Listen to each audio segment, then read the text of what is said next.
Hola, mi nombre es Gilad Fuchs y ahora vamos a ver enganche del PLL. Primero vamos a dar un brevísimo repaso del PLL, dando el concepto que si nosotros sentamos con una frecuencia determinada, a la salida vamos a tener que tener una tensión determinada. Si entramos con 100 MHz, por ejemplo, vamos a tener que tener 6 volts, si entramos con 200 MHz, 12 volts. Ahora, ¿qué vamos a querer saber nosotros? Estamos hablando del enganche del PLL, diciendo queremos ver el rango de frecuencias donde trabaja bien el PLL y cuando está desenganchado donde no trabaja como nosotros decíamos. Ahora, para analizar esto lo que vamos a hacer es abrir el lazo del PLL. Vamos a poner por acá el VCO, vamos a agarrar esto para simular que acá está la salida y lo que vamos a hacer, vamos a poner la transferencia de cada componente. El comparador de fase va a ser este, que vamos a notar que acá la diferencia de fase entre la frecuencia de entrada y la frecuencia del VCO, que acuérdense que lo que sale acá en verdad se está metiendo acá y se está comparando con la frecuencia de entrada. Eso nos va a dar, esa diferencia de fase, una determinada tensión. Después el filtro va a tener esta transferencia ya que es pasa abajo, y después el VCO va a tener esta transferencia. Entonces nosotros lo que queremos averiguar acá, en qué rango se mantiene esto bien y anda bien. Para ver esto, lo que podemos hacer es unir estos dos transferencias, y lo que podemos notar acá es que para una determinada diferencia de fase vamos a tener una tensión y para esa tensión vamos a tener una frecuencia. Para no usar este gráfico y tener que combinar los dos y que se vea mal, vamos a usar este otro gráfico de por acá, y lo que vamos a ver es esto, es que cuando nosotros tenemos una determinada frecuencia acá y la frecuencia del VCO que es igual a esta, vamos a tener una diferencia de fase. Esa diferencia de fase nos va a reflejar una tensión, y esa tensión lo que nos va a hacer es darnos una frecuencia que va a ser la salida del VCO. Ahora lo que hay que mirar es esto. Yo puedo tener una diferencia de fase de 0 a pi. Si esto está bien diseñado, 0 coincidirá con la tensión mínima, pi coincidirá con la tensión máxima, y lo mismo pasará con las frecuencias. 0 o la frecuencia mínima y BD con la frecuencia máxima. Ahora, ¿cuál es el problema? ¿Qué pasa si yo me paso de la frecuencia máxima o bajo de la frecuencia mínima? Esto se desengancha diciendo, si yo agarro y empiezo a subir la frecuencia cada vez más y la sigo subiendo y me paso de la frecuencia máxima, esto se desengancha y deja de andar como queremos. Entonces lo que vamos a hacer acá es definir algo que se llama rango de mantenimiento, diciendo el rango que cuando esto está enganchado es hasta donde yo puedo ir con mi frecuencia mínima o mi frecuencia máxima. Para eso vamos a definir primero la entrada al VCO como la diferencia de tita con la pendiente del comparador, la transferencia del filtro y acá un papel que se ha perdido que sería la pendiente de K0 del VCO.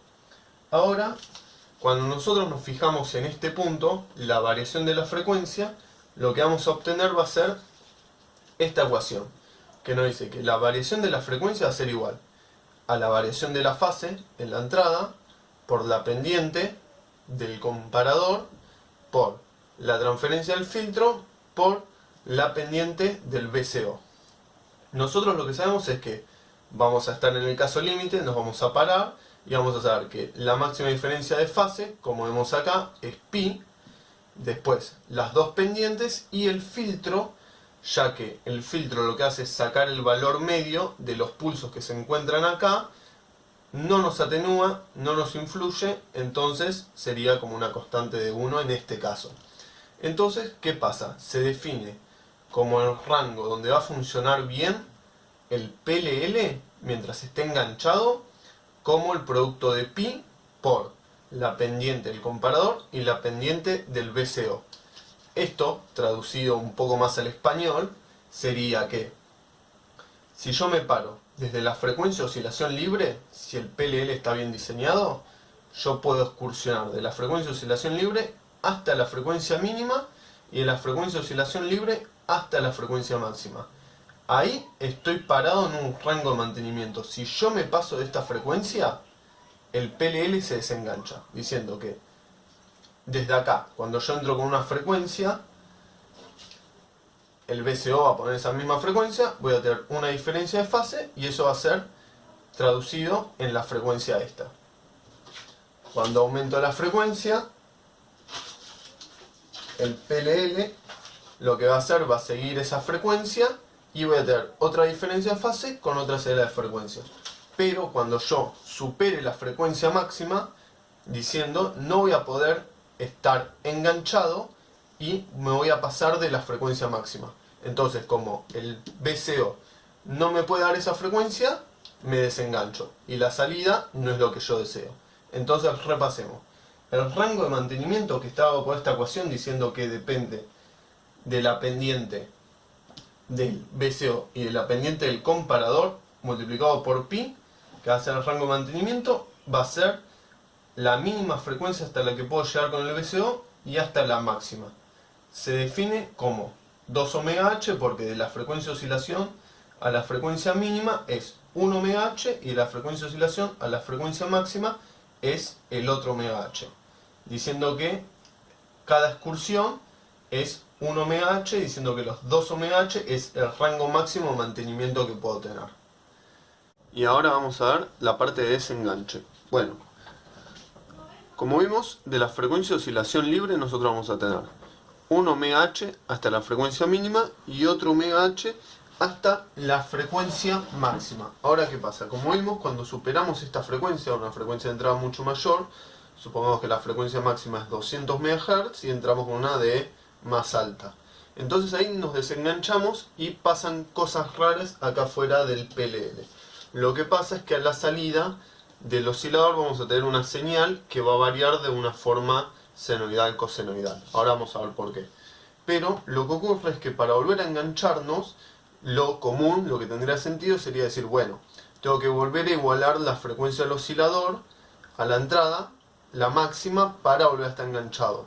Acá lo que ocurre es que nosotros vamos a tener que bajar un poco más de frecuencia para volver a engancharnos. Supongamos que esto era 200 MHz, la frecuencia máxima, y que la frecuencia en la que se vuelve a enganchar es 175 MHz. Es un caso hipotético. Entonces, acá lo que ocurre es que para volver a engancharnos, para volver a que esto funcione como queremos, vamos a tener que bajar un poco más de frecuencia. Y lo mismo ocurre acá en la frecuencia mínima. Supongamos que la mínima es 30 MHz y nosotros bajamos más de eso. Para volver a engancharnos, vamos a tener que subir la frecuencia más de 30 MHz, supongamos que acá sean 45 MHz. Entonces bajamos más de 30, nos desenganchamos, volvemos a subir en frecuencia y nos volvemos a enganchar en 45 MHz. Entonces acá lo que tenemos, estos 2 omega c, es lo que se define como rango de captura. Rango al cual una vez me desenganché del PLL, me tengo que mover en frecuencia para volver a engancharme. Como vimos, diciendo si supero 200 me desengancho, si bajo a 175, a este punto me vuelvo a enganchar el PLL y lo mismo en la frecuencia mínima. Ahora la pregunta es, ¿por qué está pasando esto? Acá lo que nosotros vamos a ver ahora es este fenómeno. Cuando yo entro con una frecuencia mayor, la cual el PLL no puede seguir, acá en el comparador de fase está ocurriendo algo que es como un efecto multiplicativo. Lo que pasa es que se multiplican las frecuencias. Entonces cuando se multiplican las frecuencias, se suma y se va más alto en frecuencia y se resta y va más bajo en frecuencia, siendo frecuencia de entrada menos la de salida al VCO, se restan, bajan en frecuencia y después esta más esta y es más alta la frecuencia. Acá ocurre otro fenómeno que es que cuando entramos con dos frecuencias distintas y queremos saber su desfasaje, ocurre esto. Tenemos que la diferencia de fase entre la entrada y la salida, como sabemos que la fase es la integral de la frecuencia, integramos la frecuencia y nos da que la diferencia de fase depende de la diferencia de frecuencia respecto al tiempo. ¿Esto qué significa? Para eso vamos a verlo de una forma fasorial, diciendo, nosotros agarramos, el verde es la frecuencia de entrada, acá el azul es la frecuencia del VCO, y lo que está pasando es que la frecuencia de entrada está girando más rápido que la frecuencia del VCO. Entonces, si nosotros miramos, la diferencia de fase entre ellos dos, se levanta el verde, la diferencia de fase entre ellos dos va creciendo con el tiempo, porque uno se mueve más rápido que el otro. Acordémonos que un fasor es la representación de una frecuencia con su módulo, fase y girando a la velocidad de su frecuencia. Entonces, nosotros vemos que estamos girando, esta es la frecuencia de entrada, esta es la del VCO, y la de frecuencia de entrada va un poquito más rápido que la del VCO, o mucho dependiendo de la entrada, y lo que va haciendo es aumentando su fase, se va acercando, esa diferencia de fase va disminuyendo hasta que pasa a ser la misma y así sucesivamente. ¿Eso qué genera? Genera que a la salida del comparador de fase tengamos esta función transferencia. Esta función transferencia, diciendo, son unos trenes de pulsos que son distintos periodos cada uno. Fíjense que acá tenemos un angostito, cada vez se van volviendo más ancho y así va sucesivamente, ya que esto, cada 2pi, como veíamos, se repite. Entonces lo que tenemos es un tren de pulsos que cada cierto periodo se van repitiendo. Ahora, ¿qué pasa? Este tren de pulsos pasa por el filtro pasa abajo, que saca su valor medio. Y el valor medio de estos tren de pulsos va a tener esta forma. Una triangular, este es el espectro de la triangular para que se acuerden, que va a variar desde la tensión mínima hasta la tensión máxima de alimentación, diciendo, supongamos si es 0, la mínima y VDD la máxima va a ser de 0 volt a VDD. Entonces va a ir de 0 volt a VDD, de VDD a 0 y así sucesivamente, variando en VDD sobre 2. Acá lo podemos ver en otro gráfico, que acá estamos parados en la salida del filtro, que vemos la variación de fase, acuérdense, omega 1 menos omega entrada menos omega salida, variando respecto al tiempo, que los dedujimos por esto, nos va a dar esta variación. Fíjense, de 0 a VDD, de VDD a 0, y cada pi vamos teniendo una repetición, pero bueno, con la pendiente cambiada de signo. Cada 2pi, que es 2pi, es el tiempo que le lleva a una frecuencia igualar a la otra, se nos va a repetir la onda triangular. Lo que tenemos que tener en cuenta es que esto va hasta VDD y varía alrededor de VDD sobre 2. Entonces, nosotros a la salida del filtro pasa abajo vamos a tener una función triangular. Hasta ahí estamos bien.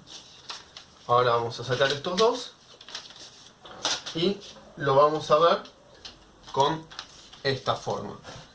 Acá lo que tenemos que ver nosotros, si a la salida del filtro tenemos esto, lo que tenemos a la entrada del VCO es algo que varía de 0 a VDD, de VDD a 0, diciendo que vamos a tener una variación del oscilador a la salida que va a ser de la frecuencia mínima a la máxima, va a ir variando como un seno esa frecuencia, ¿no? Va a ir de 0 hasta la frecuencia máxima, frecuencia mínima, frecuencia máxima, frecuencia mínima. Pero esto no es así. Acá lo que pasa que el filtro está atenuando a la señal triangular. ¿Esto a qué se debe? A que si nosotros vemos la representación de la señal triangular en el espectro, como vimos antes, es un tren de pulsitos, y lo que vemos que el tren de pulsitos está después de la omega de corte. Entonces, aparte de sacar el valor de continua de estos pulsos, también, como vemos acá, los atenúa un poco. Al atenuarlos, deja de tener una forma triangular y empieza a tener una forma más cosenoidal. Entonces, ¿qué pasa? La variación de lo que entra acá no llega de 0 a VDD, diciendo que el VCO no llega de la frecuencia mínima a la máxima, sino que supongamos que esto sea de 0 a VDD y esto va de un poquito más, diciendo un poquito más de 0 y un poquito menos de VDD, diciendo sería de este punto, más o menos, hasta este punto. Si nosotros entramos al gráfico, nos va a dar, acá disculpen las líneas, nos va a dar este rango de variación de frecuencia, que si ustedes se fijan coincide con lo que habíamos dicho acá. Como el VCO no puede dar lo máximo, la variación de frecuencia no va a llegar hasta lo mínimo ni a lo máximo. Entonces, ¿esto qué nos revela? Que cuando nosotros bajamos la frecuencia para que sea la máxima, diciendo, para que, supongamos que era 200 MHz, bajamos a 200 MHz, el VCO no va a estar llegando hasta 200 MHz. Entonces, nunca va a poder estar igualando la frecuencia de entrada, sino que vamos a tener que bajar un poco más. Ahora vamos a ver cómo es esto. Diciendo, nosotros tenemos a la entrada una frecuencia que varía la fase linealmente con la frecuencia que está en el VCO, y esa desfasaje que varía en el tiempo nos da una continua, que esa continua en verdad es una triangular que varía de 0 a BDD y está atenuada. Está atenuada y varía alrededor de BDD sobre 2, diciendo la frecuencia de oscilación libre. Diciendo a la salida nosotros vamos a tener algo que varía alrededor de la frecuencia de oscilación libre y sube y baja en frecuencia. Lo que podemos ver que a la entrada, entonces lo que vamos a tener va a ser una señal, supongamos que esta es la de oscilación libre, que va a subir en frecuencia y va a bajar todo el tiempo respecto de la oscilación libre. Entonces, nosotros lo que tenemos que llegar a hacer es bajar la frecuencia de entrada para llegar a este punto. Entonces quedamos diciendo que la frecuencia de salida del VCO va a ser alrededor de la frecuencia de oscilación libre y va a variar. Desde esa frecuencia va a subir hasta la frecuencia máxima, que no va a ser la máxima ya que la tensión no alcanza para llegar hasta ahí, y va a bajar hasta la frecuencia mínima, pero va a producir el mismo fenómeno que la máxima, no va a poder llegar hasta lo mínimo. Ahora, nosotros para engancharnos lo que vamos a tener que hacer es la frecuencia de entrada, que es esta, vamos a tener que ir bajándola hasta que, como ven acá, se enganche, diciendo se igualen las frecuencias. Cuando se igualan, lo que pasa es que acá tenemos la misma frecuencia produce un desfasaje continuo, que eso va a producir un tren de pulsos que van a ser iguales en el tiempo y va a producir una salida de tensión continua que va a producir una frecuencia estática, diciendo que va a ser siempre la misma. Bueno, eso es cuando se engancha. Así que nosotros sabemos que para engancharnos lo que tenemos que hacer es bajar la frecuencia de entrada hasta poder igualar. Otra cosa que hay que tener en cuenta, como vemos acá, si se acuerdan del espectro de la triangular, la primera es la frecuencia fundamental de la triangular. Si yo subo la frecuencia de entrada, esta frecuencia crece. Cuando crece se ve más atenuada, entonces nunca me voy a poder enganchar.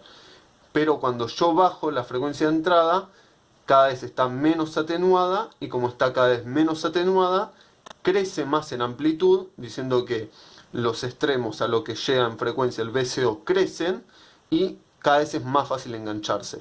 Hasta el límite donde está acá, que sería este punto, donde se igualan las frecuencias y se engancha. Tenemos dos ecuaciones que describen el rango de captura, que son estas dos. Esta es la general, que es pi por Kc por K0, Kc la pendiente del comparador, K0 la pendiente del VCO, y esta es la transferencia del filtro, que ahora sí hay que tenerla en cuenta porque atenúa la señal, diciendo el valor medio. Acá tenemos la expresión para un pasabajo de primer orden, y lo que tenemos es que el rango de captura va a estar definido por la raíz del rango de mantenimiento por la frecuencia de corte del filtro.